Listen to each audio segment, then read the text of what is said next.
Assalamualaikum warahmatullahi wabarakatuh.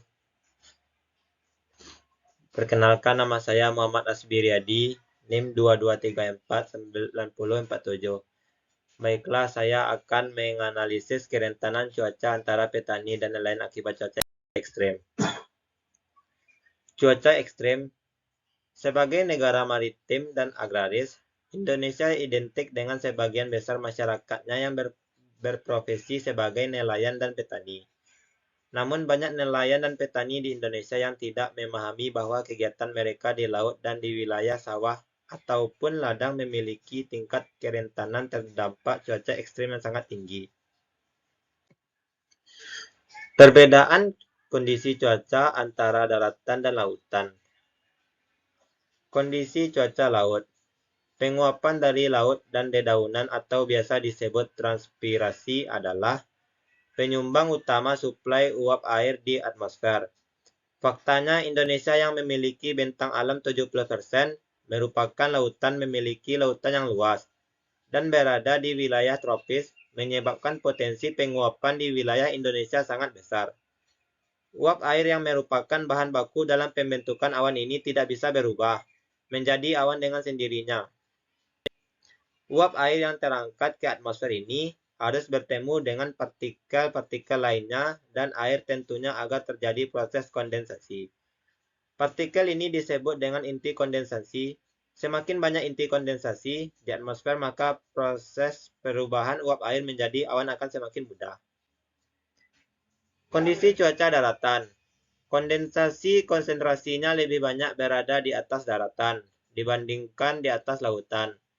Jumlah inti kondensasi di atmosfer ini juga ternyata bisa mempengaruhi ukuran tetes hujan yang akan dihasilkan oleh awan. Semakin tinggi konsentrasi inti kondensasi, semakin ukuran tetes hujan yang dihasilkan akan semakin kecil. Begitu pula sebaliknya. Itulah kenapa tetes hujan di daratan ukurannya lebih kecil daripada lautan. Kondisi ini menyebabkan energi panas laten hasil penguapan akan cenderung terkonsentrasi pada area yang lebih sempit juga. Sehingga ketika awan sudah terbentuk, petir dan angin kencang yang terbentuk juga akan lebih hebat dari petir dan angin kencang di atas lautan dengan tingkat penguapan yang sama. Perbedaan kerentanan petani atau nelayan akibat cuaca ekstrem. Ada 3 faktor yang mempengaruhi cuaca ekstrem. Faktor penguapan sebagai mekanisme suplai uap air ke atmosfer.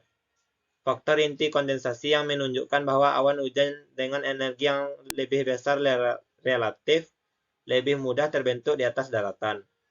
Kemudian, dari faktor angin kita dapat mengetahui bahwa waktu paling perlu diwaspadai adalah ketika sore hari untuk wilayah daratan dan dini hari untuk wilayah lepas pantai. Jadi, bisa kita simpulkan bahwa jika tanpa pemahaman yang baik terkait mitigasi dampak cuaca ekstrem, profesi petani lebih rentan terdampak cuaca ekstrem, terutama terkait sambaran petir. Namun hal ini tidak berarti profesi nelayan tidak berpotensi terdampak cuaca ekstrem. Tetap waspada. Dampak perubahan cuaca apapun profesi Anda berbicara tentang waspada bagaimana prospek cuacanya ke depan agar kita bisa sama-sama mewaspadai potensi dampak dari perubahan. Baiklah, itulah analisis kerentanan antara nelayan dan petani. Sekian, terima kasih.